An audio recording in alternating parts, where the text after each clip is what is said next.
श्री ओम नमः सिद्धेभ्यः। जय श्री ओम नमः सिद्धेभ्यः। सर्वमंगलमांगल्यं सर्वकल्याणकारकं प्रधानं सर्वधर्माणां जैनं जयतु शासनम्। जैनं जयतु शासनम्। पंच परमेष्टि भगवान की आचार्य श्री गुरुवर कुंद कुंद महाराज की आचार्य श्री गुरुवर विद्यासागर महाराज की परम पूज्य निर्यापक श्रवण मुनि पुंगव श्री सुधासागर जी महाराज के समस्याओं पर अपन विचार कर रहे थे अभी विगत दिनों में, जो कभी दूर नहीं हो सकते।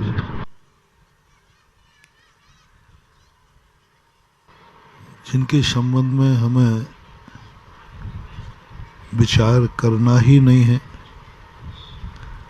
हमें उन समस्याओं का सामना करना है, सहन करना है, जिंदा रहना है, हंसते हुए रहना है। ये कल अपन ने समझा था। जो जिंदगी की ऐसी समस्या आ जाए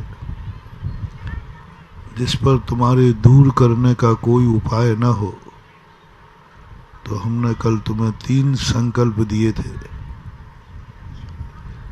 भागना नहीं, वो समस्या कुत्ते के समान तुम्हारा पीछा करेगी और ऐसा पीछा करेगी कि काट ले तो रेवेज हो जाएगा। इसलिए अपरिहार्य जब कोई जिंदगी में ऐसा दिन आ जाए जो तुम्हारे लिए लगे ये अब जिंदगी में कभी पीछा नहीं छोड़ेगी, तो वहां भागना मत। दूसरा दिया था रोना मत, रोना मत। तीसरा सूत्र दिया था हताश होकर के सुसाइड मत करना, हताश मत हो जाना। ये 3 चीजें जिस व्यक्ति ने जिंदगी में अपने हाथ में ले ली, उसके 10 नंबर जिंदगी के आनंद के कम हो गए। 10% आनंद कम आएगा, 10% तुम्हारी खुशी कम होगी, लेकिन 90% का जो आनंद हमने कहा था कि अपन गुरुकुल में बैठ करके वो सोचेंगे, वह 90% जिनको हम दूर कर सकते हैं। हमें भागना नहीं है, वो तो हो गया, हम आगे बढ़ेंगे। 90% जो समस्याएं हैं वो कोहरे के समान होती है। कोहरा दूर से दिखता है कि बहुत घना है, लेकिन जैसे ही अपन कोहरे में कदम बढ़ाते जाएं तो रास्ता दिखता जाता है। ऐसा ही जिंदगी की कुछ समस्याएं यदि अपन सोचते हैं कि बहुत भारी है, नहीं, थोड़ा एक कदम आगे बढ़ाओ, थोड़ा एक कदम और आगे बढ़ाओ। आप बढ़ाते बढ़ाते समस्याएं पीछे रह जाएंगी और तुम आगे बढ़ जाओगे। ये 90% समस्याएं बहुत बड़ी चीज है महानुभाव। 90% हम जो चाहते हैं वो पालेंगे। बस तुम आगे बढ़ने का कदम उठ गया है तो आगे बढ़ो। कोटि भट्ट राजा श्रीपाल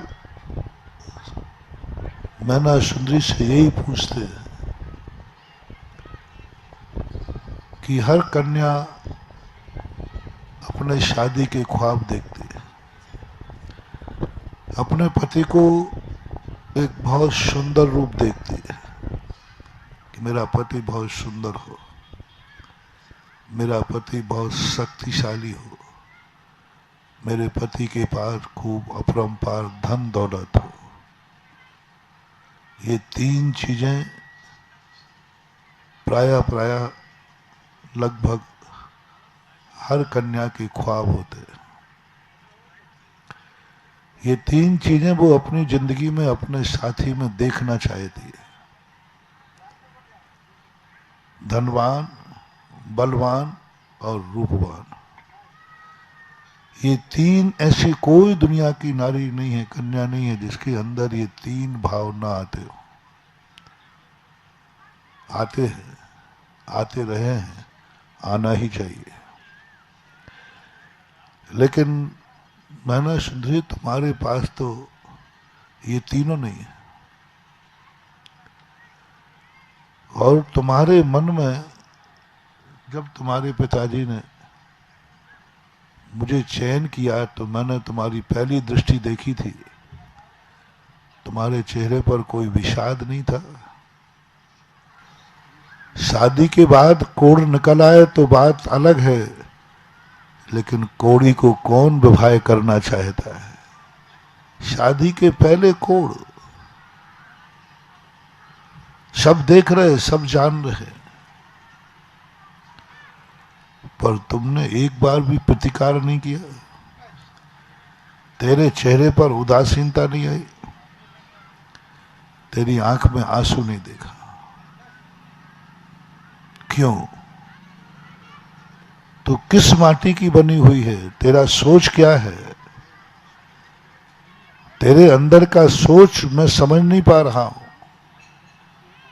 बात क्या है? पिता का प्रतिकार नहीं किया, अपनी सहेलियों से नहीं कहलवाया, मां से नहीं कहलवाया। मां, क्यों जिंदगी मेरी बर्बाद कर रहे हो? इससे अच्छा है मैं कुंवारी रह लूंगी। लेकिन तुझने कुछ भी नहीं कहा।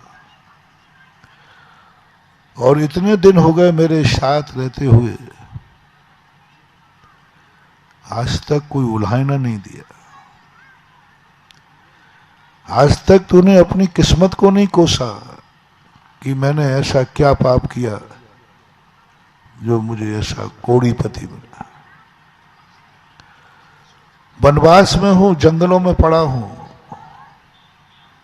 धन भी नहीं, रूप तो खत्म हो ही चुका है, शक्ति छीन हो चुकी, अब मेरे पास कोई शक्ति भी नहीं रही। उसके बावजूद भी तुम्हारे चेहरे पर मलिनता क्यों नहीं है? देखना, एक बहुत बड़ा उदाहरण, ऐसा ही नहीं है, सिद्ध चक्र मंडल विधान अमर हो गया। ऐसे ही नहीं, आज हजारों सालों, लाखों सालों के बाद भी मैना सुंदरी का भजन याद किया जाता है। ऐसे ही नहीं, आप श्रीपाल और मैना सुंदरी की बोली लगाकर बन गए। मैना सुंदरी और श्रीपाल जो बने हैं, ये बहुत बड़ा पद है। संसार की सारी नारियां एक तरफ रख देना और मैना सुंदरी की कल्पना, 4 दिन के लिए भी मैना सुंदरी बनने का संकल्प, सकलीकरण, 4 दिन के लिए। 4 दिन बहुत होता है। यदि एक दिन को भी, 1 घंटे को भी तुम्हारी जिंदगी में मैना सुंदरी बनने का परिणाम आ जाए तो मैं कहता हूं सारी नारी जगत तुम धन्य हो जाओगे। एक क्षण को कभी तुम ऐसा भाव करना कि भगवान मुझे कुछ नहीं चाहिए। कुंवारी कन्याओं से मेरा कहना है, बस तुम कैसा चाहती हो वो तो मैंने तुम्हें पहले ही बता दिया। बस एक बार भगवान मेरे अंदर, मेरा विचार, मेरा सोच, मैं मैना सुंदरी बन करके विवाह करूं। बहुत शक्ति, बहुत चमत्कार। मैना सुंदरी बन के बच्चा विवाह करूं, सुर सुंदरी बन करके नहीं। 2 बहनें थी, मैना सुंदरी और सुर सुंदरी। सुर सुंदरी ने लव मैरिज की थी, मैना सुंदरी ने अरेंज मैरिज की थी। उनके पिता चाहते थे कि हमारी दोनों कन्याएं अपने मन माफिक वर चयन करें। सुर सुंदरी को बड़ी खुशी हुई, उसने मन माफिक अपना पति चयन किया। पिता खुश थे। मैना सुंदरी ने कहा, नहीं, प्रकृति ने आपको मेरा गार्जियन बनाया है, आप मेरे पिता हैं। मैं अपनी जिंदगी के संबंध में इतना सोचती तो आपकी गोद में जन्म नहीं लेती। मेरी जिंदगी के संबंध में मैं नहीं, आपको सोचना है, क्योंकि आप मेरे गार्जियन हैं। प्रकृति ने आपको पिता बनाया है, जो आप सोचेंगे वो मैं नहीं सोच सकती। पिता ने कहा, बेटा देख, मैं क्या कर सकता हूं, और मेरे पास मैं राजा हूं, मैं जो चाहे उसके साथ विवाह कर सकता हूं, तो एक बार इशारा कर दे। उन्होंने कहा, नहीं, आप जिसको चाहें उससे कर दे। मैंने किसी गलत व्यक्ति के साथ विवाह कर दिया तो कल तो मुझे कोसेगी, बुरा कहेगी कि पिताजी ने किसके गले बांध दिया। मैना सुंदरी कहती है, मैं आपकी बेटी हूं, जिंदगी में आपको कुछ नहीं कर सकती हूं, लेकिन ये वायदा करती हूं कभी बद्दुआ नहीं दूंगी। गलत ससुराल मिलने पर, गलत जीवन साथी मिलने पर 90% कन्याएं अपने माँ बाप को कोसती है। माँ से कहती, माँ तूने कैसा गला बांध दिया, कैसी ससुराल भेज दिया, कोई भी वहां ठीक नहीं, सासू भी ठीक नहीं, पति भी ठीक नहीं, कोई नहीं है, कोसती रहती है और अपने माँ बाप को उलाहना देती हैं, और ऐसे तीखे उलाहना देती हैं कि माँ बाप को रोना आ जाता है। इसलिए कई माँ कह देते हैं, ये जिम्मेदारी मैं नहीं लेती हूं, तुझे जो पसंद आए करो, स्वयं वर मंडप रच देते हैं। पर मैना सुंदरी कहती है, पिताजी मैं वायदा करती हूं कभी उलाहना नहीं दूंगी। क्यों? मैं जैन हूं, आप भी जैन हैं। जैन दर्शन को मैंने पढ़ा है कि हमारा जो कर्म है उस कर्म पर विश्वास करो। मेरे जिंदगी में जो मैं लिखा के लाई हूं, मेरा भाग्य है वो होगा। पिताजी कहते हैं कि तेरा भाग्य मेरे हाथ में नहीं है। बोले, पिताजी ये तो सभ्यता है, मैं आपको उलाहना इसलिए नहीं दूंगी कि आपके हाथ में कुछ था, आपने गलत किया। आपको उलाहना इसलिए नहीं दूंगी कि आप मेरे करने वाले कौन हैं। मेरी किस्मत तो मैंने खुद लिखी है, मैं किसको उलाहना दूं। लेकिन व्यवहारिकता के नाते मैं श्रेय आपको दूंगा। आप जिसके साथ विवाह करेंगे वही मेरा देवता होगा, वही मेरा स्वर्ग होगा। नरक को भी हम स्वर्ग बनाना जानते हैं, उसमें उलाहना आपको नहीं दूंगा, क्योंकि आप तो निमित्त मात्र हैं। जो कुछ भी घटना है वो तो हमारी किस्मत से घटेगी, हमारे कर्मों से घटेगी। हमारा किया हुआ कृत्य है, उसे हमें भोगना पड़ेगा। कभी भी हो महानुभाव, उपादान दृष्टि जैन दर्शन की सबसे बड़ी दृष्टि है। हमारे जीवन में कभी कुछ भी घटित होता है, हम निमित्त को दोष देते हैं। हमें चलते हुए कांटा लगता है, हम कांटे को दोष देते हैं। हम कांटे डालने वाले को दोष देते हैं। और जैन दर्शन कहता है, दोष तुम्हारा है कि तुम देख के नहीं चल रहे थे। बस इतनी सी अंतर है, कुछ भी अंतर नहीं। जब तक हम कांटे को दोष देते रहें कांटे लगते रहेंगे, कांटे डालने वालों को दोष देते हैं कांटे डलते रहेंगे। और जिस दिन कहा कि कांटे का कोई दोष नहीं, दोष मेरा है कि मैं देख के नहीं चल रहा था, उसी दिन तुम्हारे रास्ते में फूल बिछना चालू हो जाएंगे। उसी दिन फूल बिछना चालू हो जाएंगे। हर चीज हम किसी निमित्त पे थोपते हैं। और थोड़ी बहुत तुमने पुरुषार्थ किया और सफल नहीं हुए तो तीसरा वो तो कोई ऊपरी बाधा है। कोई मेरे दुकान को बांध गया है, माताएं कहती महाराज जी मेरा बच्चा बहुत पढ़ता है, बहुत पढ़ता है, दिन भर मैं पढ़ते ही देखता रहता हूं, लेकिन महाराज जी इसके अच्छे नंबर नहीं आते। मैंने क्या संदेह है तुम्हें? बोले महाराज जिसको कोई ऊपरी बाधा है, नहीं पढ़ता नहीं वो बाधा है। नहीं महाराज बाधा है। मैंने कही ऊपरी बाधा, देवता पढ़ाई में भी विघ्न डालने लग जाए। तो मैंने उस बच्चे को अपने रिमांडर पर लिया। 2-3 दिन बच्चे से वार्तालाप करने पर बच्चे से पूछा मैंने कि भाई तू इतना पढ़ता है, याद क्यों नहीं होता? बोले महाराज पढ़ता ही नहीं। माँ बाप को बुद्धि बनाता हूं, दूसरी चीज पढ़ता रहता हूं, किताब यूं किए रहता हूं और अंदर हमारा मोबाइल चलता रहता है। पढ़ते ही नहीं हूं, मेरा पढ़ने में मन नहीं लगता।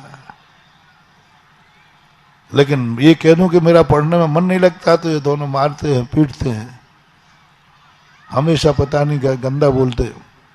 इसलिए इनके सामने तो पढ़ने का नाटक करता हूं। सत्य है कि मैं पढ़ता ही नहीं। लेकिन माँ तो बेचारी भोली वाली, वो तो सोचो इतना पढ़ रहा है और याद नहीं हो रहा है, इसका अर्थ ऊपरी बाधा। कोई ऊपरी बाधा दुनिया की नहीं है, सब अंदर की बाधा है, सब अंदर की। और सबसे बड़ी बाधा है कि हम हर चीज, हमारे जीवन में कुछ भी घटित होता है हम निमित्त पर थोप देते हैं।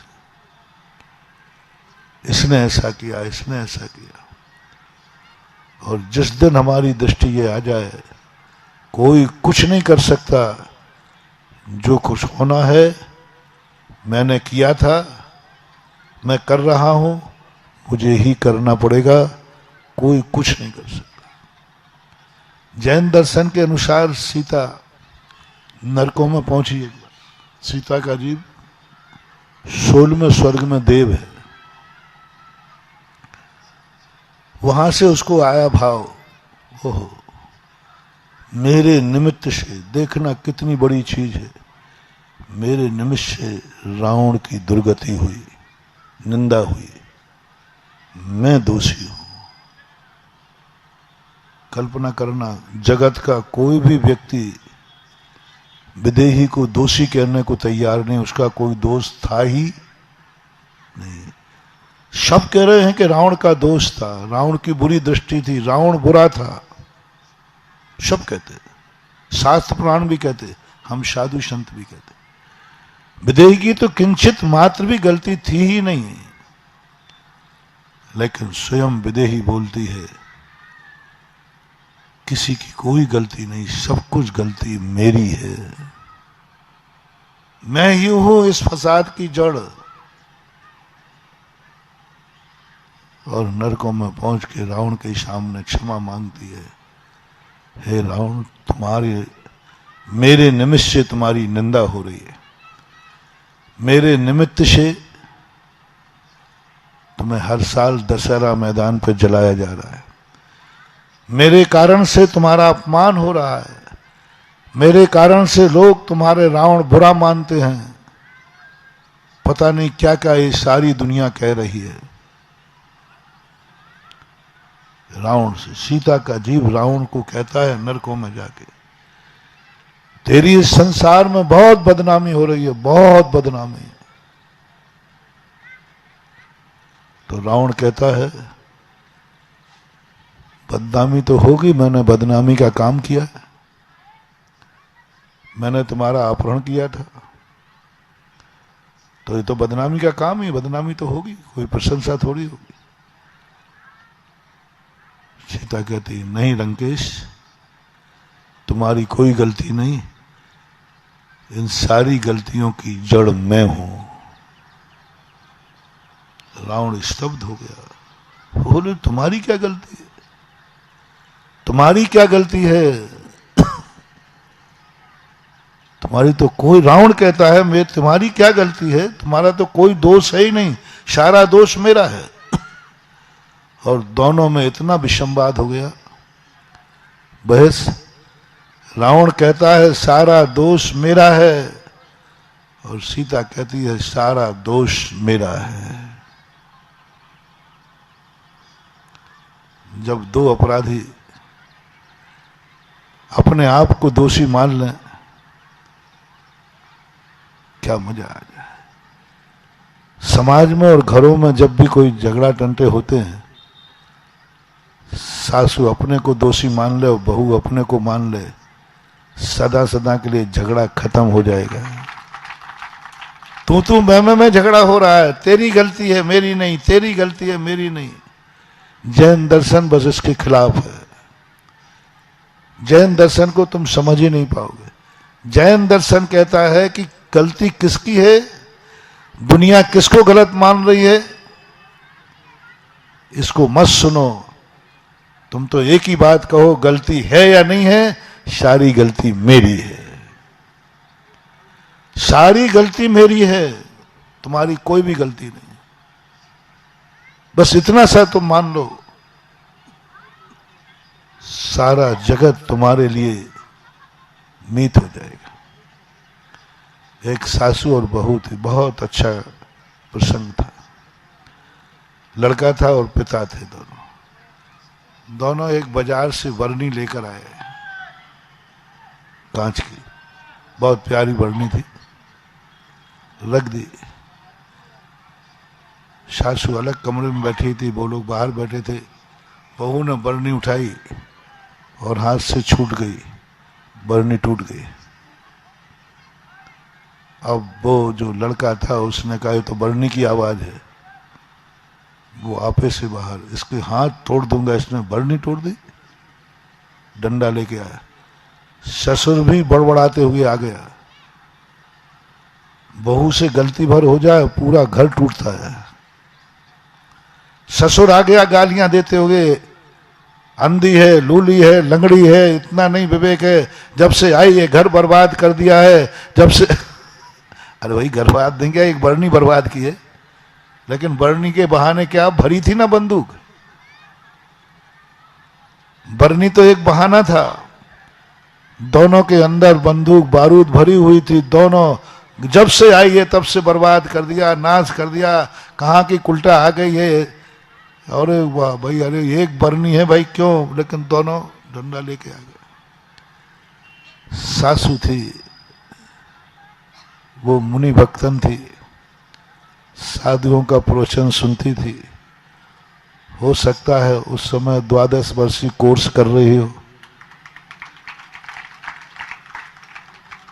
हो सकता है साधु के प्रवचन सुने हो। जैन दर्शन उसको समझ में आ गया। उसने कहा आज बहू की खैरियत नहीं है, ये बाप बेटा एक हो गए हैं, और जिस ढंग से गालियां बक रहे हैं, आज बहू की खैरियत नहीं है, इसका सिर फूटेगा, कुछ भी हो सकता है। सासू तुरंत उठ करके उस कमरे में पहुंच गए जहां बरनी फूटी थी। छोकरा तो आ ही रहा था। छोकरे से सासू कहती है, उसकी मां कहलानी है, जो क्या बक रहा है, बोले इसने बरनी फोड़ दी है। बोले उसने नहीं तोड़ी है, मेरे से टूटी है। बोल क्या करना, मेरा सिर फोड़ेगा?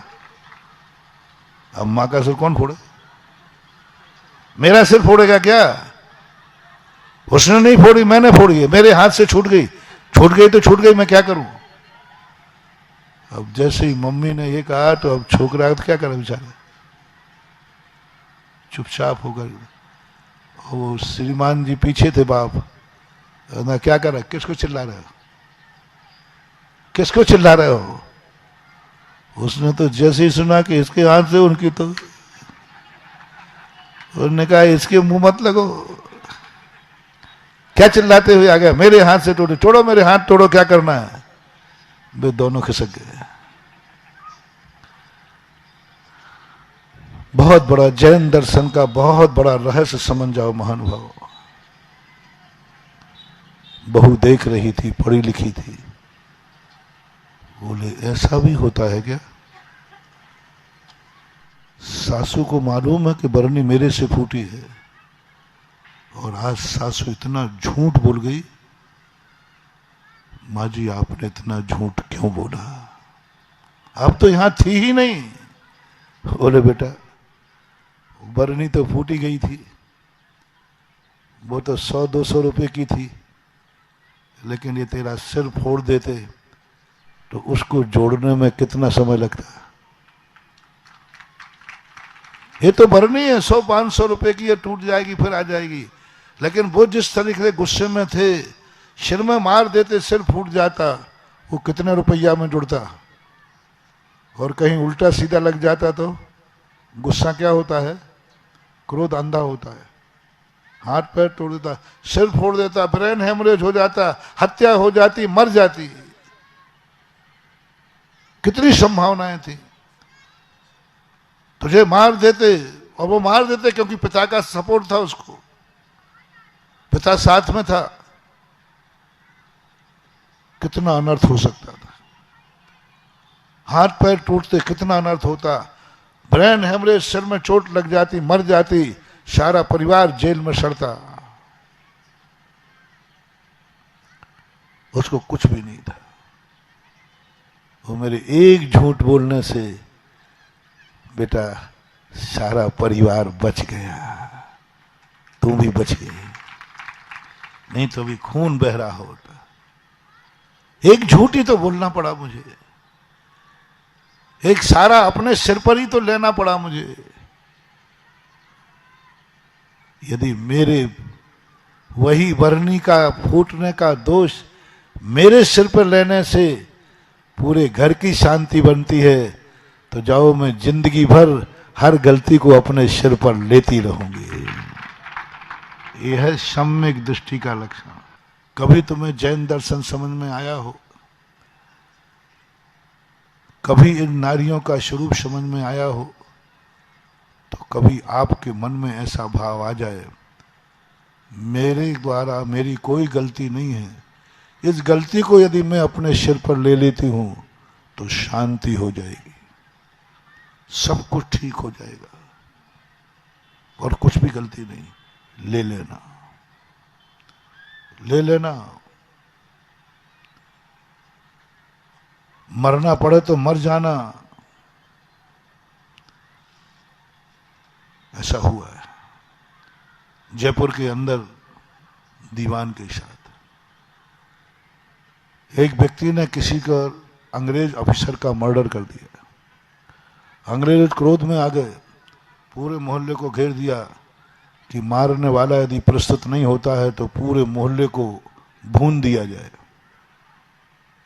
फरमान जारी होगा इंग्लैंड से, इंग्लैंड की अदालत से फरमान जारी हुआ, यदि अपराधी सामने नहीं आए तो सबको मार दिया जाए, पूरे मोहल्ले को मार दिया जाए। मोदी चौकड़ा खाना है वहां पर। दीवान जी मंदिर में थे, ये फरमान जारी हो रहा था, ऐलान हो रहा था। दीवान जी भयभीत हो गए, वो तो मंदिर में थे, कुछ पता ही नहीं था। सीधे घर नहीं गए, वो कांप गए। एक व्यक्ति के मरने पर पूरा मोहल्ला मरेगा, अन्याय है। धर्म तो, कानून तो ये कहता है 100 अपराधी बच जाएं तो बच जाने दो, लेकिन एक निरपराधी को सजा नहीं होना चाहिए। 100 अपराधी बचते हैं तो बचने दो, लेकिन निरपराधी को सजा नहीं होना चाहिए, ये कानून कहता है। आज के कानून में भी लिखा है निरपराधी को सजा नहीं होना चाहिए। और ये पूरा मोहल्ला निरपराध है, मार दिया जाएगा। नाथ एक व्यक्ति को कबूल करना है, एक व्यक्ति मरेगा, उसको फांसी मिलेगी, पूरा मोहल्ला बच जाएगा। सब देखते रहे, कोई प्रस्तुत नहीं हुआ। दीवान जी पहुंच गए अदालत में, कोर्ट में, मैंने हत्या की है। अभी की घटना है, 200 साल, 18वीं शताब्दी की। मैंने हत्या की है।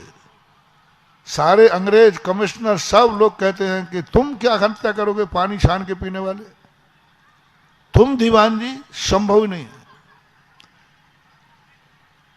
शेरों को जलेबी खिलाने वाले, हिरणों को बस में कर लेते हो, तुम क्या हिंसा करोगे, कुछ गड़बड़ हो गया है। बोले तुम हिंसा नहीं कर सकते, अपना समर्पण वापस ले लो। बोले आप फरमान वापस ले लो।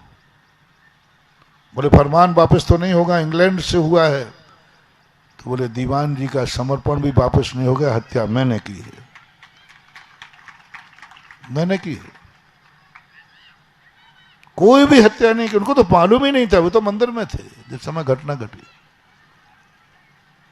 केस चला, उनको फांसी बोली, हंसते हंसते फांसी पे चढ़ गए, लेकिन पूरे मोहल्ले की जान बचा दी। इसका नाम है जैनी। ये है जैन धर्म। अपनी गलती अपने सिर पर, अपने आप को, उपादान को पकड़ो, सब कुछ, किसी की कोई गलती नहीं। मेरे निमित्त से हो, निमित्त भी यही कहे, मेरे निमित्त से ये हुआ है। सीता कहती है रावण तुम्हारी कोई गलती नहीं। तो रावण कहता है पर तुम्हारी क्या गलती है। और भी देवता वहां थे, जो सब इकट्ठे हो गए, सारा ब्रह्मांड इकट्ठे हो गया कि सीता रावण के सामने कह रही है मेरी गलती हो गई, मेरी गलती है, जो कुछ भी हुआ सब मेरे कारण से हुआ, मैं निमित्त बनी, मेरे कारण से हुआ। लोग कहेंगे सीता की क्या गलती है। क्या बोलती है सीता, रावण तुम्हारी कोई गलती नहीं, ना मैं इतनी सुंदर होती, न तुम्हारा मन बिगड़ता, धिक्कार तो मेरी सुंदर को है, सौंदर्य को है। क्या गजब, सारे ब्रह्मांड को हिला दिया। उसके हाथ में क्या था, वो तो कुदरत की देन थी। नहीं, भगवान आपने गलती की है, ये गलती आपकी है, ये कर्म गलती तूने की है। तूने मुझे इतना सुंदर क्यों बनाया कि मुझे देखकर दूसरे के परिणाम बिगड़ते हैं। क्यों बनाया, परिणाम देके। उसने किंचित मात्र भी रावण को दोष नहीं दिया, अपने आप में। तुलसीदास जी के यहां एक दिन चोर घुस गया। तुलसीदास जी रात रामायण लिख रहे थे, चोर आया। चोर से तुलसीदास तो जाग रहे, वो इंतजार कर रहा है कब सोवे, जो आज इनके पास सोना चांदी दक्षिणा में आया वो पार करो। तुलसीदास जी कहते हैं कि रात में भक्त तो आता तो देख करके अंदर आ जाता, ये तो मुझे देख के भाग रहा है। ओहो, वो चोर की गलती नहीं है, उस चोर की गलती नहीं है। आज दक्षिणा में सोना चांदी चढ़ा है और वो मैंने ले लिया है, ये सोना चांदी इसका कारण है, चोर की कोई गलती नहीं। सवेरे सारा सोना चांदी उठाया और सरजू नदी में फेंक दिया, उसके बाद उनके घर में कभी चोर नहीं आया। दोषी किसको मान लिया, अपने धन को। दोषी किसको मान लिया, अपने आप को। चोर को दोष नहीं किया कि चोर करने क्यों आया, चिल्लाए नहीं, रिपोर्ट नहीं लिखाई, उनका चोरी का कारण मेरा धन है, उस धन को सरजू नदी में फेंक दिया, बस। उसके बाद कुछ चोरी नहीं हुई, किसी ने नियत नहीं बिगाड़ी। जैन दर्शन का ये सबसे बड़ा सोच है, कोई कुछ भी करे निमित्त अपने आप बनाओ। मेरे निमित्त से तुम्हारे परिणाम बिगड़े हैं, दोषी मैं हूं, मेरे कारण से हुआ है, कोई इसमें कोई किसी का दोष नहीं है। जब भी तुम्हारी जिंदगी में ऐसा घटित हो जाए और एक क्षण को तुम्हें आ जाए किसी की कोई गलती नहीं, सब मेरी गलती है, कल मैंने किया होगा, उसका परिणाम मैं भोग रही हूं, पिताजी की कोई गलती नहीं है। पिताजी से कहती है मैं नहीं कहूंगी, नहीं कहूंगी, तुम्हारी गलती हो ही नहीं सकती, तुम तो गार्जियन हो, तुम तो रक्षक हो, गलती है तो हमारी किस्मत की हैगी। बात इतना बढ़ गया, राजा थे पिताजी महिपाल, और उन्होंने कहा देखता हूं तेरा कर्म क्या है। बहुत सिद्धांतवादी हो गई। मंत्रियों को भेज के कहा संसार के सबसे बड़े दुखी आत्मा को लाओ। श्रीपाल सबसे ज्यादा दुखी था। पिताजी ने कहा मैना सुंदरी से, मैं इसके साथ तेरा विवाह करूंगा। मैना सुंदरी मुस्कुरा गई, पिताजी मेरे से पूछने की जरूरत नहीं, आप तो बरमाला लाइए, मैं डालती हूं। उसने आंख उठा के भी नहीं देखा। बोले देख ले अब तो कांप जा तेरा हृदय। पिताजी ने तो इसलिए बुलाया था कि इसको देख करके कांप जाएगी और मेरे चरणों में गिरेगी। पिताजी बचाओ, ऐसी जिंदगी, इसके साथ विवाह करना, ये गिड़ाएगी तो उस समय कहूंगा देख तेरी जिंदगी किस्मत मेरे हाथ में है। लेकिन मैंने आंख भी उठा के नहीं देखा। देख ले ये कोड़ी है, देख कितनी दुर्गंध आ रही है। मैना सुंदरी ने शादी के पहले आंख उठा के नहीं देखा है, देखा ही नहीं। बहुत कहा, सहेलियों ने कहा एक बार देख तो ले, ज्यादा सिद्धांतवादी मत बन, जिंदगी भर रोएगी, देख ले कैसा है। मैना सुंदरी नहीं, पिताजी ने देख लिया, पिताजी ने देख लिया कि नहीं? बोले पिताजी ने देख लिया। बस जिसको पिताजी ने देख लिया उसे मेरा देखना पिताजी का अपमान है। मैं पिताजी के देखे हुए बात को नापसंद कैसे कर सकती हूं? बहुत प्रयास, पिताजी भी थक गए, मां भी थक गई कि बेटी एक बार तू देख ले आंख से, विवाह के पहले देख तो ले कैसा है। उसने कहा नहीं देखूंगी। पिताजी ने देख लिया कि नहीं, उनको पसंद है कि नहीं। यदि पिताजी ने पसंद किया है तो मैं देखूंगी नहीं। ये कहलाता है विश्वास, ये कहलाती श्रद्धा, आस्था। मुझे क्या देखना, आंख उठा के नहीं देखा। बरमाला डालते समय भी आंख नहीं उठाई और बरमाला डाल दी।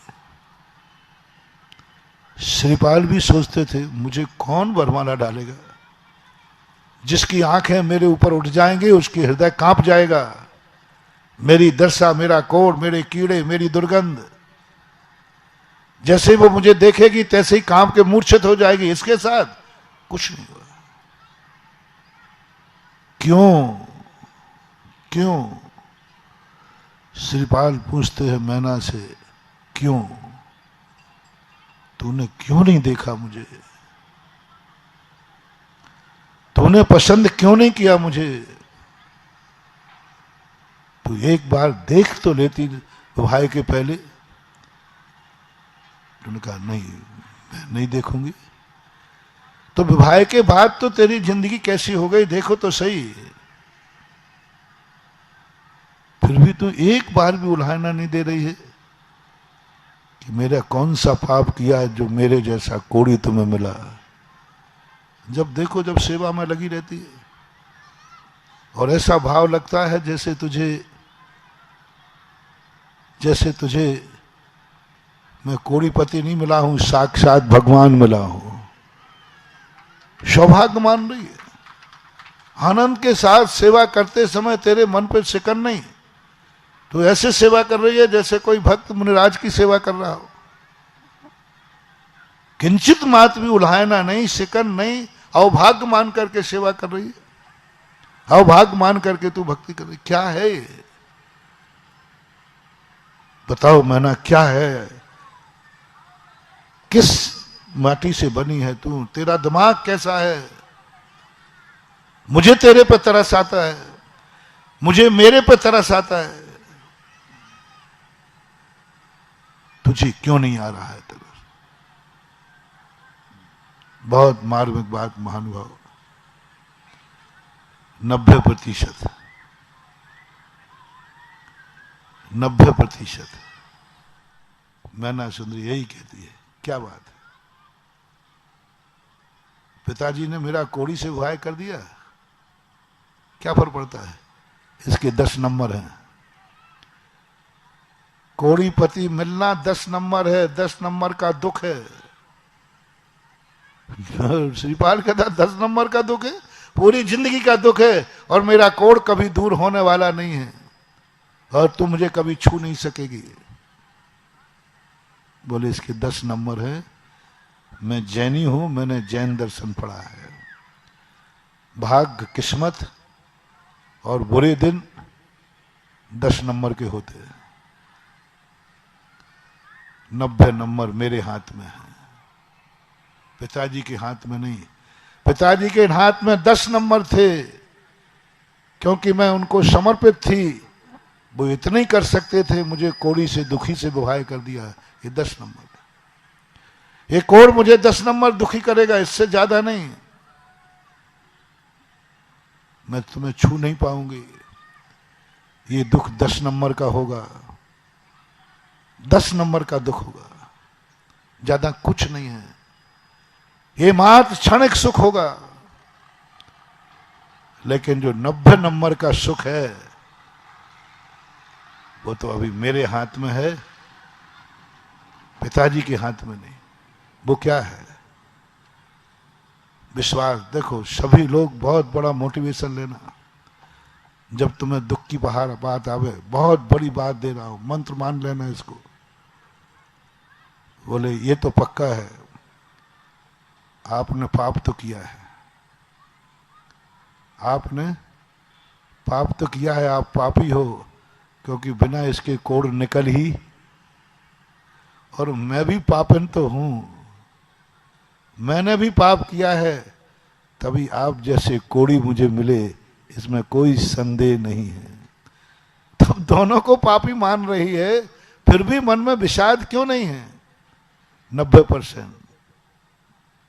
मैना सुंदरी कहती है, लेकिन मालूम, तुम पापी हो, मैं पापन हूं, लेकिन इस पाप लाइलाज नहीं है। मेरी आत्मा बोल रही है, जिस दिन मैं चाहूंगी, जिस दिन मैं भक्ति पे उतर आऊंगी, पिताजी का किया हुआ दुख और कर्मों का दिया हुआ दुख ऐसा पलायन हो जाएगा कि आप मकरध्वज हो जाएंगे। निज विश्वास। क्योंकि मेरी किस्मत इतनी नहीं है कि लाइलाज हो। मैंने ऐसा कोई पाप नहीं किया जो लाइलाज हो। पाप तो किया है, लाइलाज पाप नहीं किया। महानुभाव, आप कुछ भी पाप करना, कितना भी बुरा करना, बस इतना सोच लेना कि उसका इलाज है कि नहीं। उतने बुरे भाव करना जो कम से कम नवोकार मंत्र की एक माला फेरते वो पाप कट जाए। उतने पाप करना, जेल में बंद हो जाना, कोई बात नहीं, पर ऐसे केस में जन बंद होना, कम से कम भक्तांबर पढ़ो तो ताले टूट जाए और बाहर आ जाओ, बस इतनी जाए। मैं तुम्हें पाप करने से नहीं रोकूंगा, तुम रुकोगे भी नहीं। मैं तुम्हें बुरे भाव करने से नहीं रोकूंगा, तुम बोलते जाओ ना, रुकोगे नहीं। मैं तुम्हें क्रोध करने से नहीं रोकूंगा, तुम रुकोगे भी नहीं। तुम्हारा मन पवित्र बना रहे ऐसा मैं नहीं कहूंगा, तुम रख भी नहीं सकोगे। तुम्हारा मन भी बुरा है, तुम्हारी आंखें बुरा देखेंगी, हम नहीं कहेंगे बुरा मत देखना, वो तो देखेंगी तुम्हारी। बुरा सुनोगे, बुरा करोगे, होगा। मैं इस पर कोई भी तुम्हें बाध्य नहीं करूंगा, बस बुरा करते समय इतना सोच लेना, कहीं ये ऐसा बुरा तो नहीं कर रहा हूं जो लाइलाज हो जाए। ये बुरा करने से सामने वाले का नाश तो नहीं हो जाएगा, वो बर्बाद तो नहीं हो जाएगा। मैं जो करने जा रहा हूं इस करने से कितनों को हानि हो गई है। ऐसा करने से स्वयं को हानि है, कोई बात नहीं। ऐसा पाप किया तुमने जिससे स्वयं को हानि है, स्वयं संकट में पड़ गए, स्वयं जेल में पड़ गए, स्वयं की इज्जत खत्म हो गई, स्वयं धन लुट गया, स्वयं कंगाल हो गए, कोई बात नहीं। इस पाप से डरना मत, क्योंकि इस पाप से तुम्हें खुद के लिए हानि हुई है। दूसरा पाप जो तुमने किया, तुम्हें हानि तो हुई, सामने वाले को तुमसे ज्यादा हानि हो गई। तुमने क्रोध में किसी का मर्डर कर दिया, तुम्हें आजीवन कारावास हुआ, उसका परिवार का मुखिया मरकर पूरा परिवार उजड़ गया। ये पाप मत करना। सामने वाले को इतनी हानि हो जाए कि उसकी पूर्ति कोई कर ही ना सके, उसको इतना नुकसान पहुंचा दो कि उसकी पूर्ति नहीं कर सके, बस ऐसा पाप मत करना, ऐसा पाप मत करना। उसको क्या हानि हुई? उसका नाश तो नहीं हुआ, उसके लिए तो विनाश नहीं हुआ, उसकी जिंदगी बर्बाद तो नहीं हुई, उसकी बेइज्जती तो नहीं हुई, वो तो कंगाल नहीं हुआ मेरे कारण से। जुआ क्यों पाप है? जुआ में कौन सी हिंसा होती है? दोनों जुआ राजी खुशी से खेलते हैं कि गर्दन पकड़ के? बताओ रे जुआड़ियों, सामने वाला गर्दन पकड़ के खिलाता है कि शौक से? दोनों दोनों अच्छी तरह खेलते हैं, दोनों दाव पर लगाते हैं। पाप क्यों? क्यों पाप है? ना उसमें हिंसा है, कोई झूठ भी नहीं बोलता जुआ में, कोई नहीं बोलता, कुछ भी नहीं, कोई पाप ही नहीं है। लेकिन सबसे बड़ा पाप है कि तुम जीतते हो, सामने वाला बर्बाद हो जाता है, इसलिए महापाप है। मैंने पहले ही कहा, अपने सुख के लिए सामने वाले की बर्बादी होती है, वो सबसे बड़ा पाप कहलाता है, वो लाइलाज है। मैना सुंदरी कहती है, मैंने किया है, आपने किया, लेकिन मेरी आत्मा बोल रही है कि नहीं, इसका इलाज है इलाज। और आप सबको मालूम है, उसने ऐसे ही सिद्ध चक्र महामंडल विधान की योजना बनाई और 8 दिन ऐसी भक्ति की कि 700 करोड़ लोग जो हैं कंचन सी काया हो गई। ये जो दूने दूने अर्घ की बात है ना, ऐसे ही नहीं है। सिद्ध चक्र मंडल विधान में वो विधान करती है, दूने अर्घ नहीं चढ़ाती, दूना दान देती है। आज 100 मोहरें दान दी हैं। मैंने समझा ये 8, 16, 32, 64 ये अर्घ कहां से आ गए, क्यों आए? फिर मैंने पुराण पढ़ा तो ये अर्घ नहीं चढ़ाए थे। अर्घ तो मूल, अर्घ आने मूल, अर्घ आने धन, अर्घ आने वैभव, अर्घ बोलते हैं मूल्यवान वस्तु को। तो मैना सुंदरी सिद्ध चक्र मंडल विधान के पहले दिन उसने 100 स्वर्ण मुद्राएं समर्पित की, दान दी। दूसरे दिन 100 गुणे 100, कितनी हो गई? 10,000 मुद्राएं दान दी। तीसरे दिन 10,000 गुणे 10,000, लगाते जाना, हिसाब मुश्किल हो जाएगा। 10 लाख। चौथे दिन 10 लाख गुणे 10 लाख, 1 करोड़, 11 करोड़, 10 करोड़। उसके बाद 11 करोड़ गुणे 11 करोड़। छठवें दिन उससे गुणा, जितना दिया उससे गुणा, हम ही भूल गए गुणा करना हो। और 8वें दिन जब उसने दिया, हर दिन का गुणा करते करते करते 100 मोहरों से शुरू हो जाइए और 8वें दिन का गुणा निकाल के बता दीजिए। 100 को दूना करते जाइए और 8 दिन का गुणा करके दिखाइए कितना आएगा। इस प्रकार का उसने दान दिया, तब इस गंधोदक में अतिशय आया। बस इसी दिन के लिए तो मैंने कमाया था, इसी के दिन तो मैं कमा रहा था, यही दिन का इंतजार था ऐसा यदि तुम्हें भाव आ गया तो समझ लेना तुम्हारे हाथों में वो सिद्धि हो जाएगी कि 90% समस्याएं तो 2 बूंद गंधोदक से ही खत्म हो जाएंगी। 2 बूंद गंधोदक काफी है। ऐसा उसमें अतिशय आ गया, ऐसा समर्पण आ गया। 2 बूंद। मैं तो पिछली बार अभी 5 दिन पहले आया था, ऊपर बैठकर चला गया, मैं हताश हो गया था, बहुत हताश हो गया, थक गया मैंने कहा यहाँ कुछ नहीं है, कोई दम नहीं है, सब एनर्जी जीरो थी।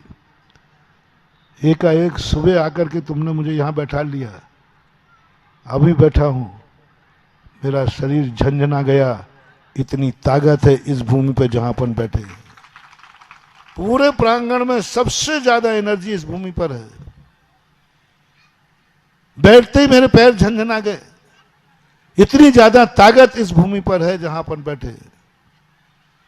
बस यहां से जाने के बाद मैं खुश हो गया, कहीं तो मिला, खजाना मिल गया।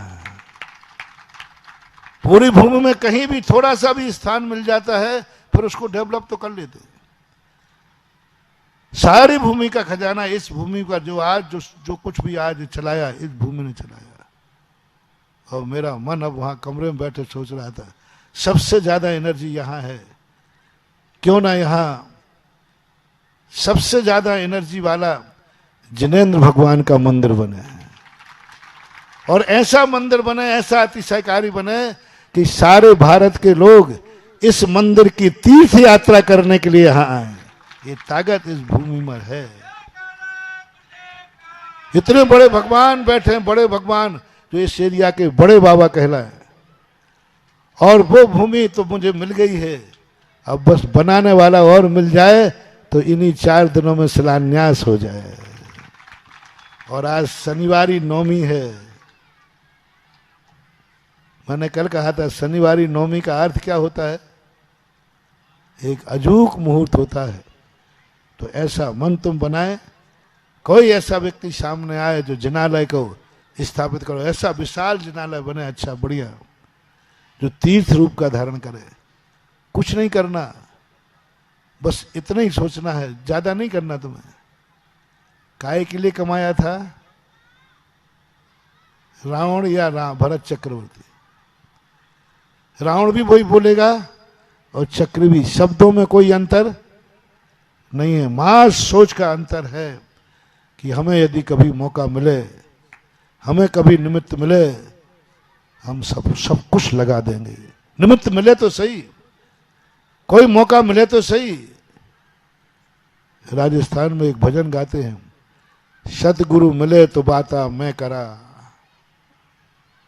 सतगुरु मिले तो बाता मैं करा। ऐसे ही दानी सेठ कहता है, सतगुरु का उपदेश मिले तो मैं धन का दान करा। मैं करूंगा दान, मैं बनूंगा छात्रावास, मैं बनाऊंगा विद्यालय। मुझे मिले तो सही निर्देशन, सही मुझे गाइड तो मिले, और सही यदि निर्देशन मिलेगा तो एक एक व्यक्ति छात्रावास विद्यालय बना सकता है।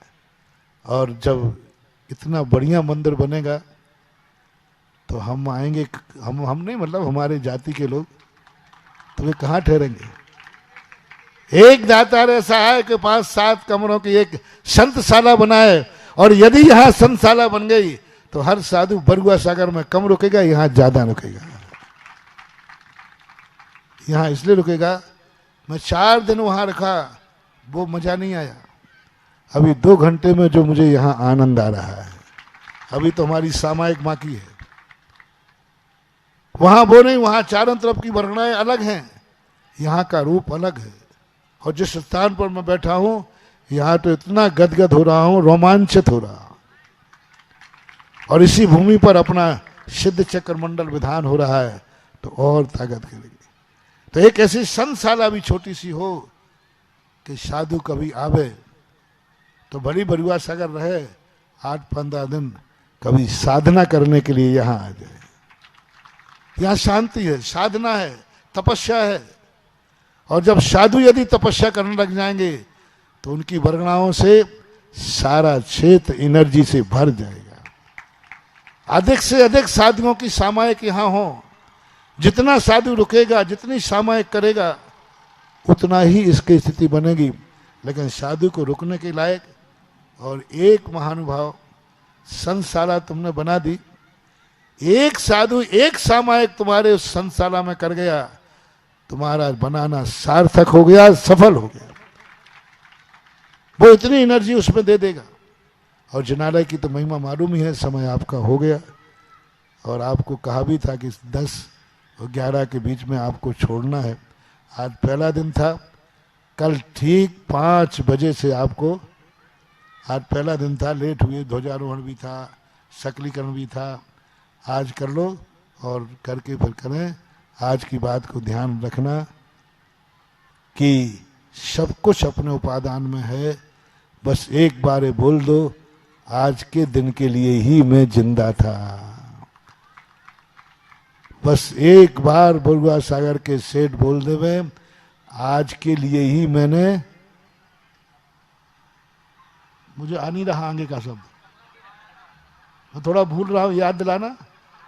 अभी मैंने प्रवचन दिया था कि सेठ लोग बोले आज के दिन के लिए ही, थोड़ा और जोर से बोलना, थोड़ा बोल ही नहीं रहे, आवाज ही नहीं आ रही, मैं सुन नहीं रहा हूं। आज के दिन के लिए ही कमाया था, बस अब आगे सुनाई आ गया है। बस इतने में तो सारा काम हो जाना है। पर विचार करने की बात है कि रावण का धन पाकर रावण की जिंदगी व्यतीत करना है कि धन पाकर चक्रवर्ती की जिंदगी व्यतीत करना है। दोनों का भविष्य आपके सामने है। साधु का काम बताना है, एज यू लाइक, पसंद अपनी अपनी, ख्याल अपने अपने। महावीर भगवान की